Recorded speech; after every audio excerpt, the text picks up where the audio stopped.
तो बच्चों कैसे हो आप सभी। मैं आपका अपना दोस्त सचिन जोशी आ चुका हूं धमाकेदार नए इंटरेस्टिंग वीडियो के साथ में। आज हमारे पास है कक्षा 9th का हिंदी विषय का वार्षिक परीक्षा 2023 का पेपर, और यही पेपर आपके स्कूल में भी आने वाला है, चाहे आ जाए या 10 दिन बाद, लेकिन यही पेपर आने वाला है। तो इसलिए आपको ध्यान से इस वीडियो को देखना है। फाइनली आपके आने वाले एग्जाम में 85+ नंबर आ जाएंगे। ठीक है, 70 नंबर का पूर्णांक है, आपको 65+ मिलेगा, और प्रैक्टिकल में जो नंबर मिल जाएंगे तो कमाल ही हो जाएगा। और इसके साथ साथ आपको बता दें कि इस वीडियो को पूरा देखना, क्योंकि अगर आप लोग पूरा देखते हो तो बीच में मैं एक क्वेश्चन पूछने वाला हूं जो कि बहुत सरल होगा। उसका सही आंसर देने पे आपको 50 रुपए आपके पेटीएम में मिलेंगे। अगर आप पेटीएम नहीं चलाते हो तो आप अपने घर वालों को नंबर दे सकते हो, उन पे दे दिया जाएगा। ठीक है, आप लोग ले लीजिएगा, आप अपना रिचार्ज करवा लीजिएगा। ये गिफ्ट रहेगा हमारे चैनल की तरफ से आप प्यारे बच्चों के लिए। ठीक है, तो सबसे पहले आपको बता दें कि ये वार्षिक परीक्षा 2023 का पेपर है और यही आपके एग्जाम में आने वाला है। और यहां पे समय आपको 3 घंटे 15 मिनट मिलते हैं। एक एक क्वेश्चन का संपूर्ण हल मैं देने वाला हूं, तो बिल्कुल ध्यान से वीडियो देखना। तो पहला जो यहां पर आप देख सकते हो, आपको दिया गया है क्वेश्चन, वो बहुविकल्पी है और यहां पे पूछ रहा है पुनर्नवा शीर्षक उपन्यास विधा की रचना के लेखक कौन है। तो जो लेखक है इसके वो कौन है, हजारी प्रसाद द्विवेदी। आपको पता है पुनर्नवा हो गया, अनाम दास का पोथा हो गया, वो सब किसके हैं, हजारी प्रसाद द्विवेदी। तो इसके कौन से राइटर हैं, हजारी प्रसाद द्विवेदी। दूसरा जो यहां पर दोस्तों देख सकते हो क्वेश्चन है, वो है सरस्वती पत्रिका के लेखक कौन है। तो सरस्वती पत्रिका के लेखक देखो दोस्तों, सबसे पहली बात तो सरस्वती पत्रिका है, तो इसके जो लेखक हैं वो कौन है, महावीर प्रसाद द्विवेदी। और ये कब आया था, छायावाद में आया था, 1903 में आया था। और इसके संपादक 1900 में आया था, 1903 से 1920 तक महावीर प्रसाद द्विवेदी किए हैं। फिलहाल अभी तुम केवल इतना जानो कि सरस्वती पत्रिका के लेखक कौन है, महावीर प्रसाद द्विवेदी। जब आप बिग क्लास में जाओगे हमारी तरह तो आपको पूरा याद करना पड़ेगा। ठीक है, अभी देखो तीसरा जो आपका क्वेश्चन आता है वो ये है कि हरिवंश राय बच्चन की रचना कौन सी है। तो आपको पता है कि हरिवंश राय बच्चन की जो 3-4 रचनाएं बहुत फेमस है। मधुशाला हो गया, मधुकलश हो गया, क्या भूलूं क्या याद करूं, ठीक है, निशा निमंत्रण हो गया। तो यहां पर देखो क्या भूलूं क्या याद करूं आया है, तो निश्चित रूप से ये क्या है, हरिवंश राय बच्चन का है। ठीक है, अपनी खबर किसका है, बेचन शर्मा उग्र का है। कलम का सिपाही प्रेमचंद का आई थिंक है। निराला का साहित्य साधना, ये कोई ऐसे लेखक हैं, अभी मेरे को नाम नहीं याद रहा, लेकिन ये बहुत ही मशहूर हैं। ठीक है, तो हरिवंश राय बच्चन की रचना कौन सी है, क्या भूलूं क्या याद रखूं, ये याद रखना। ठीक है, इसके बाद तरंगिणी गद्य विधा पर आधारित रचना के लेखक कौन है। तो दोस्तों तरंगिणी गद्य विधा पर जो रचना आधारित है उसके लेखक वियोगी हरि हैं। ठीक है, इसके साथ साथ यहां पर है आदिकाल को अन्य किस नाम से जाना जाता है। तो यहां पे आदिकाल को चारण काल के नाम से जाना जाता है। चारण काल का मतलब होता है आरंभिक काल, चारण किसी चीज का आरंभ हो रहा है। ठीक है, तो चारण काल के नाम से आदिकाल को भी जाना जाता है। और चारण काल का एक और अर्थ निकलता है, वो है वीर रस को लेकर, क्योंकि आदिकाल में वीर रस की बहुत ज्यादा रचनाएं आई थी, तो इसको कहा जाता है। ठीक है, फिलहाल ज्यादा कुछ मत जानो, आप सिर्फ इतना जानो कि आदिकाल को चारण काल भी कहा जाता है। ठीक है, और भी बहुत सारे नाम हैं। अगला क्वेश्चन आता है बीजक किसकी रचना है। तो बीजक आपको पता है साखी शबद रामायणी बीजक हो गया, ये बीजक में आता है। तो ये किसका है, कबीरदास का है। ठीक है, अब एक चीज आप देख रहे हो कि आपको आगे के जो क्वेश्चन मिल रहे हैं वो हमेशा आपको पुस्तक के नाम दिए जा रहे हैं, उसके लेखक पूछा जा रहा है। तो आपको क्या करना है ना, किताब में जितने भी लेखक हैं उनकी जो रचनाएं हैं उसको पूरा याद कर लेना है, तब आपका बिल्कुल नंबर नहीं कटेगा। अब इसके बाद क्या आता है, आदिकाल की रचनाएं कितने रूपों में मिलती हैं। तो आदिकाल की रचनाएं जो होती हैं दोस्तों वो 2 रूपों में मिलती हैं, एक प्रबंध काव्य में और दूसरा एक और वीर काव्य में। ठीक है, तो ये 2 प्रकार की रचनाएं हैं, ये भी आपको ध्यान देना है। ठीक है, निम्न में से विद्यापति की रचना कौन सी है। तो यहां पे कीर्तलता जो है दोस्तों वो विद्यापति की रचना है। विद्यापति की 13 रचनाएं हैं, 11 संस्कृत में, 2 अवहट्ट भाषा में और एक मैथिली भाषा में है। तो जो अवहट्ट भाषा में 2 हैं वो है कीर्तलता और कीर्ति पताका। तो यहां पे कीर्तलता है, इसलिए आपको क्या करना है, कीर्तलता में टिक मारना है। ठीक है, अब इसके बाद क्या है, मेरी बाह में मारुत गरुण गजराज का बल है। तो यहां पे बल आ गया है, तो यहां पे रस पूछ रहा है, तो वीर रस है। क्योंकि दोस्तों जब देखिए आप इसको पढ़ोगे तो यहां पे बल आ गया है, तो वैसे ही वीर रस है। इसके बाद आपको यहां पर एक नया क्वेश्चन देखने को मिलता है, चौपाई के प्रत्येक चरण में कितनी मात्राएं होती हैं। तो आपको पता है चौपाई में 4 चरण होते हैं और प्रत्येक चरण में 16-16 मात्राएं होती हैं। तो यहां पे बी वाला जो होता है वो एकदम सही हो जाता है। अगला क्वेश्चन आप देख सकते हो आया है, काली घटा का घमंड घटा नभ मंडल का तारक वृंद लिखे। तो इसमें घमंड और घटा के बीच में आप देख रहे हो कि घा वर्ड की जो आवृत्ति है वो बार बार हो रही है, दोबारा हुई है। तो इसलिए जब एक वर्ण की आवृत्ति बार बार होती है तो वहां अनुप्रास अलंकार हो जाता है। तो यहाँ पे कौन सा अलंकार होगा? अनुप्रास अलंकार। ठीक है, इसके बाद यहाँ पे है मन ही मन का समस्त पद क्या है? तो देखो मन ही मन, यहाँ पे मनमन जो है बी वाला वो ये सही हो जाएगा। ठीक है, मनमन जब यहाँ पे बीच में डैश लगा रहता है तो कहीं और जोड़ लिया जाता है, कभी कभी कभी ही। ठीक है, तो मन मन क्या है? इसका समस्त पद है, आप एक बार इंटरनेट में भी देख लीजिएगा। इसके बाद है धैर्य का तद्भव बताइए। तो धैर्य मतलब धीरज रखना, जो कहते हैं धीरज रखो, तो यही धीरज जो होगा वो हो जाएगा धैर्य का तद्भव। कपूत का तत्सम बताइए। कपूत का तत्सम, तो कुपुत्र जो होता है दोस्तों, कहते हैं कि तुम सुपुत्र नहीं हो तो कुपुत्र हो, यानी बुरे पुत्र हो। तो कुपुत्र जो है वो कपूत का तत्सम हो जाता है। ठीक है, आस्तिक का विलोम बताइए। आस्तिक का विलोम क्या होता है दोस्तों? नास्तिक होता है। आस्तिक किसे कहते हैं, नास्तिक किसे कहते हैं, वो चीज आप देख लीजिएगा। जो ईश्वर को मानते हैं वो आस्तिक होते हैं, जो ईश्वर को नहीं मानते हैं वो नास्तिक होते हैं। ठीक है, आंख का पर्यायवाची, तो आंख को चक्षु बोला जाता है, लोचन बोला जाता है। तो यहां पे लोचन दिया गया है, तो आंख का पर्यायवाची क्या है? लोचन। इसके बाद है उपेंद्र का संधि विच्छेद बताइए। तो दोस्तों उपेंद्र में क्या है? उपधन इंद्रा होगा। उपेंद्रा का क्या होगा? उपधन इंद्रा। यहां पे आ धन ई बन के ए बनेगा, ये गुण संधि है, आदि गुण उपधन इंद्रा बराबर उपेंद्रा, गुण संधि से हो जाएगा। ठीक है, ये वाला विकल्प सी सही है। हरीम रूप है हरि का, तो हरीम दोस्तों कौन सा रूप है? तृतीया विभक्ति एक वचन। कौन सा है? तृतीया विभक्ति एक वचन है। कुरु रूप है, तो दोस्तों ये है मध्यम पुरुष एक वचन। क्या है? मध्यम पुरुष एक वचन। संस्कृत में लकार कितने होते हैं? दोस्तों अगला क्वेश्चन है संस्कृत में लकार कितने होते हैं। तो देखो अगर आपको सही सही बताएं तो संस्कृत में 10 लकार होते हैं, लेकिन आप जो क्लास 9th में पढ़ रहे हो, क्लास 10 तक 5 लकार पढ़ाए जाते हैं। तो आपको यहाँ पे टिक क्या करना है? 5 लकार होते हैं। ठीक है, कौन कौन? लट लोट लंग विधिलिंग, ऐसा है 5, एक और है। ठीक है, 5 होते हैं, वैसे होते 10 हैं। ठीक है, इसके बाद है खंडबा वर्णात्मक प्रश्न। यहां पे आपको दिया गया है कि निम्नलिखित गद्यांश पर आधारित प्रश्नों के उत्तर दीजिए। आपको 2 अंक मिलेगा संदर्भ का, 2 अंक प्रसंग का, 2 अंक व्याख्या का, और इस प्रकार आपका 6 अंक मिल जाएगा। तो ये आप यहां पे पूरा पढ़ लीजिए। मैं आपको बता देता हूं, ये गुरु नानक वाले पाठ से लिया गया है। गुरु नानक देव शायद पाठ का नाम है। और यहाँ पे छोटेपन का आभास कराने हेतु लोगों के सामने कैसा आचरण प्रस्तुत करना चाहिए। तो दोस्तों किसी को अगर छोटा आपको दिखाना है बिना कुछ बोले, तो उससे बड़ा काम कर देना चाहिए। जैसे आपका पड़ोसी अगर 1 महिला घर बनवा रहा है, अगर आप उसके बगल 2 महिला घर बनवा दोगे तो बिना कोई बात किए हुए वो अपने आप को छोटा समझ लेगा। ठीक है, इसीलिए उन्होंने उपदेश दिया कि सही उपाय यह है कि बड़े सत्य को प्रत्यक्ष कर देना। गुरु नानक ने यही किया, यानी जो सत्य बात है उसको दिखा देना। ठीक है, रेखांकित अंशों की व्याख्या करना है, वो आपको कर लेना है। ठीक है, पुस्तक से देख के।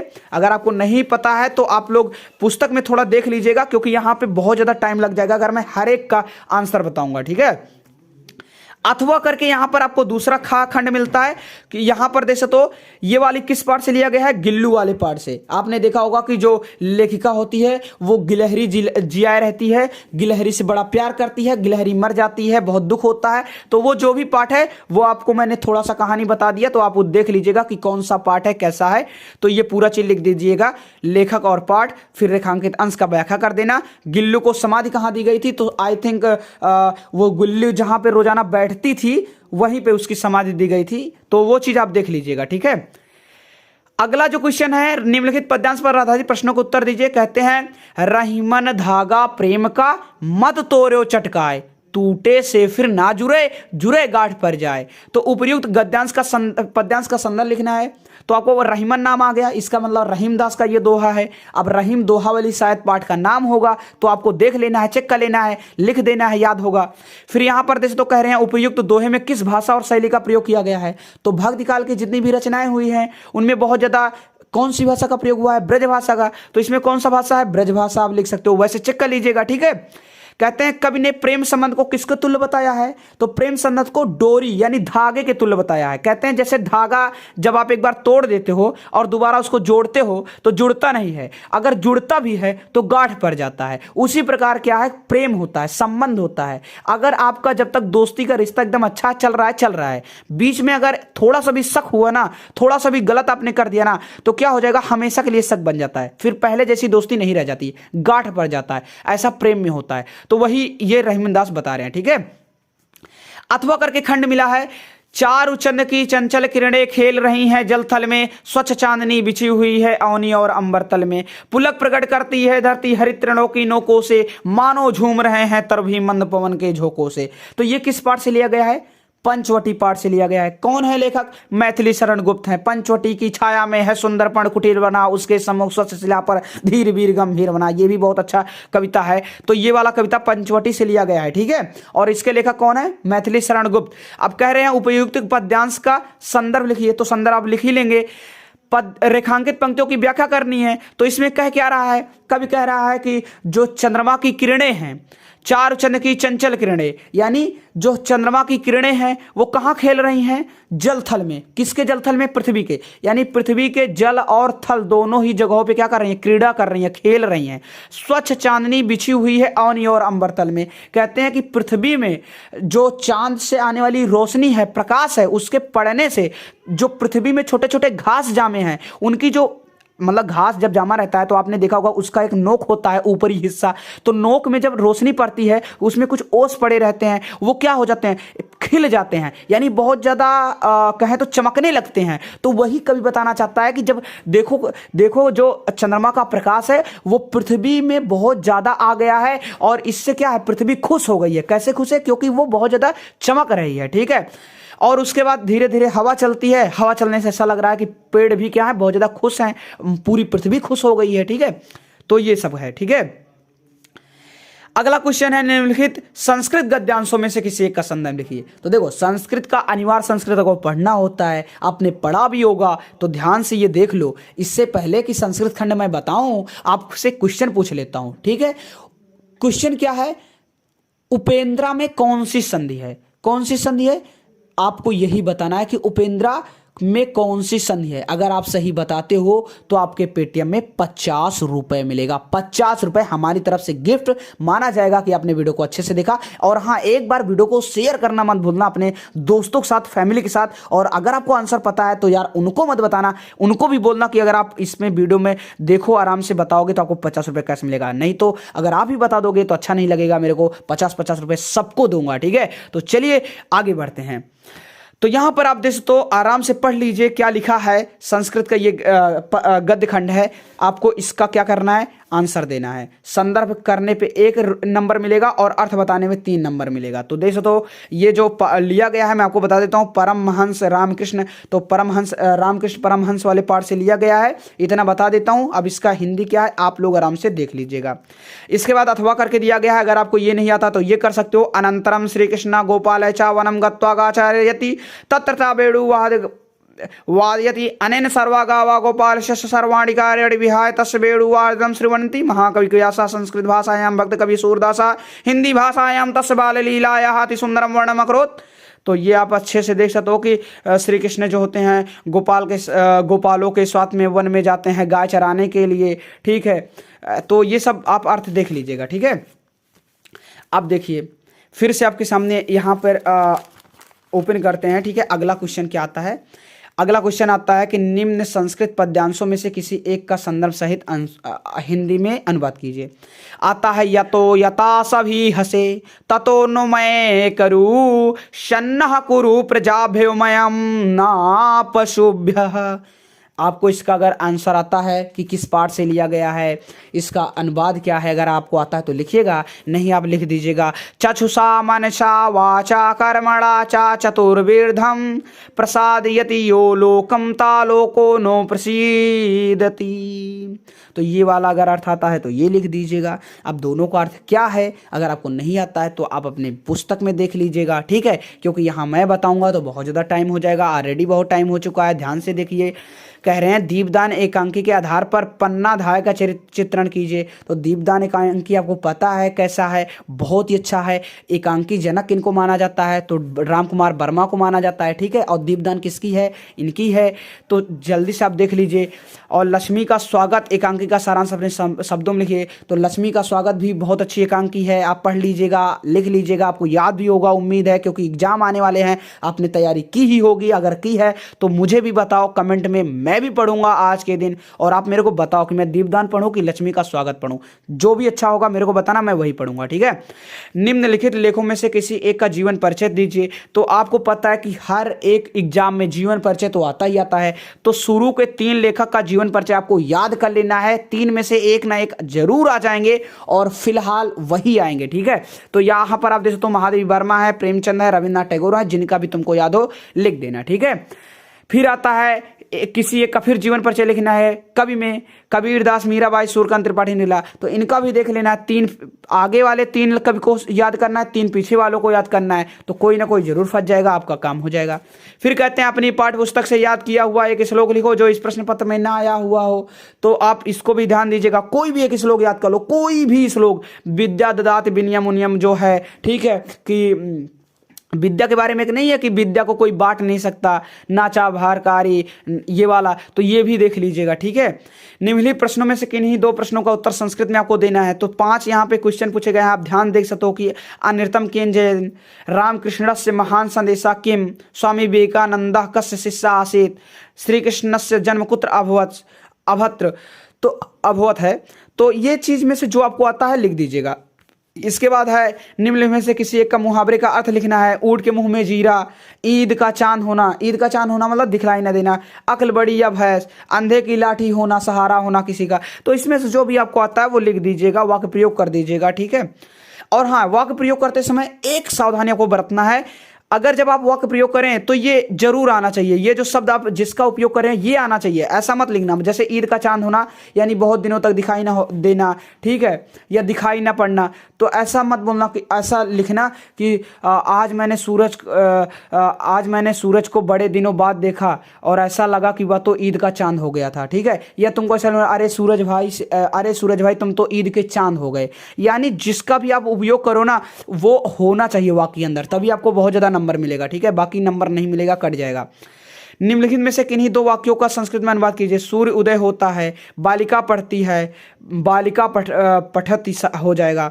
सीता जनक की पुत्री थी, माता पिता का आदर करो। तो तुमको जो भी आता है संस्कृत अनुवाद कैसे किया जाता है, यूट्यूब में जाके आधे घंटे का क्लास अगर आप देख लोगे तो बिल्कुल आसानी समझ में आ जाएगा। अगर आप नहीं कर पाते हो तो मेरे को बताओ, मैं आपको पढ़ाऊंगा। यार टेंशन काहे लेते हो, सब्सक्राइब करो चैनल को, बेल आइकन को दबाओ, जो नहीं आपको आता है सब कुछ सिखाऊंगा, बस साथ दो मेरा तुम। बस पेटीएम नंबर कमेंट जरूर कर दो, 50 रुपए आपको देने वाला हूं, ठीक है। रिचार्ज करवा लीजिएगा, लेकिन सब्सक्राइब करके रखो, ठीक है। और हर वीडियो को देखो, हर वीडियो पे लूट आएगी पेटीएम की। अपने प्रधानाचार्य को संबोधित करते हुए एक प्रार्थना पत्र लिखिए जिसमें अस्वस्थ होने के कारण एक दिन का आकस्मिक अवकाश माना गया है। तो ये भाई प्रार्थना पत्र लिखने को आता ही आता है, श्लोक लिखने को आता ही आता है, और लेखक और रचना का प्रश्न आता ही आता है, और कहें तो अर्थ निकालने को आता ही आता है। सारे क्वेश्चन आपको पता है, जीवन परिचय आता ही आता है। जाके भाई तुरंत रट डालो, पूरा ये रट डालो। यही क्वेश्चन पूरे आने वाले हैं आपके स्कूल में जब भी पेपर होगा, ठीक है। अभी नहीं होगा, 10 दिन बाद होगा, 20 दिन बाद होगा, लेकिन यही पेपर आएगा गारंटी के साथ में। तो इस पेपर के जितने भी क्वेश्चन थे ना सारे के सारे रट डालो। और वीडियो पसंद आई हो तो लाइक मार दो, मेरा सिर दर्द करने लगा, इसके लिए एक लाइक तो बनता है मेरे दोस्त, ठीक है। मिलते हैं नए वीडियो के साथ में, तब तक के लिए जय हिंद, वंदे मातरम।